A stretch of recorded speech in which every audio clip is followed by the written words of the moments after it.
Beam bridge. A beam bridge is the simplest form of bridge and has been used for thousands of years. It works by placing a horizontal beam across two supports, usually called piers or abutments. When weight moves across the bridge, the beam bends slightly, pushing downward on the supports at each end. Early civilizations built beam bridges using logs or stone slabs laid across rivers. Today, modern versions use steel or reinforced concrete to carry cars, trains, and pedestrians. Although they are easy to build and relatively inexpensive, beam bridges usually work best over short distances because the longer the beam becomes, the more it bends under weight. Arch bridge. An arch bridge uses a curved structure that transfers weight outward and downward into strong supports on both sides.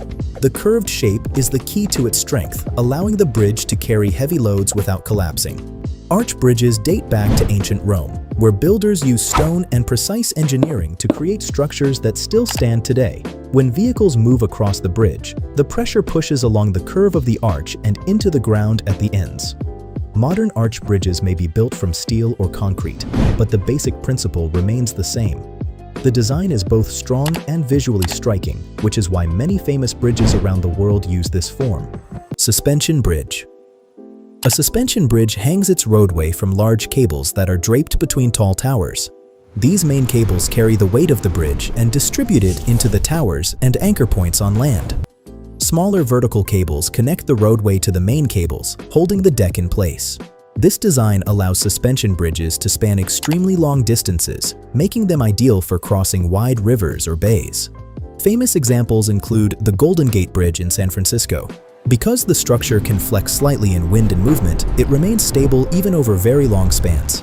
Cable-stayed bridge. A cable-stayed bridge uses cables that run directly from the roadway to tall towers above. Instead of hanging from large curved cables like a suspension bridge, the cables connect straight from the tower to the deck in a fan or harp pattern. This arrangement allows the tower to support the bridge more directly. Cable-stayed bridges became more popular in the 20th century as steel and engineering methods improved. They can cover long distances while using fewer materials than some older designs. The result is a structure that is both efficient and elegant, often becoming a landmark in modern cities. Truss bridge. A truss bridge uses a framework of connected triangles to distribute weight across the entire structure. The triangular shapes are important because they resist bending and spreading, making the bridge extremely strong. Metal truss bridges became common during the 19th century when railroads expanded across many countries. The steel framework spreads the load across many smaller parts instead of relying on a single beam.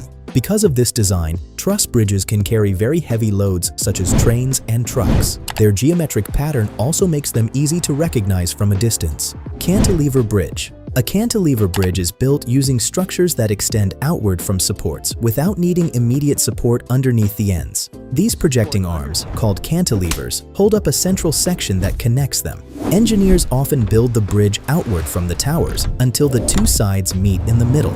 This method is useful when constructing a bridge over deep water or busy shipping routes where building temporary supports would be difficult. The design became popular in the late 19th century and allowed engineers to span large distances safely. Tied arch bridge. A tied arch bridge combines the curved strength of an arch with a horizontal tie that holds the ends of the arch together. In a traditional arch bridge, the curved structure pushes outward into the ground. In a tied arch design, a strong beam or deck connects the ends of the arch and absorbs that outward force. Vertical cables or rods usually connect the arch to the roadway, holding it in place. This design allows the bridge to be built in places where the ground cannot handle the sideways pressure of a normal arch. Many modern highway bridges use this style because it is both strong and space efficient. Movable bridge. A movable bridge is designed to change position so boats can pass underneath. Instead of remaining fixed like most bridges, part of the structure lifts, swings, or slides to create an opening in the waterway. These bridges are common in busy ports and rivers where ship traffic must share space with roads or railways. The mechanism allows transportation on land and water to coexist without building extremely tall bridges. Movable bridges often require careful engineering to balance the heavy sections that move during operation.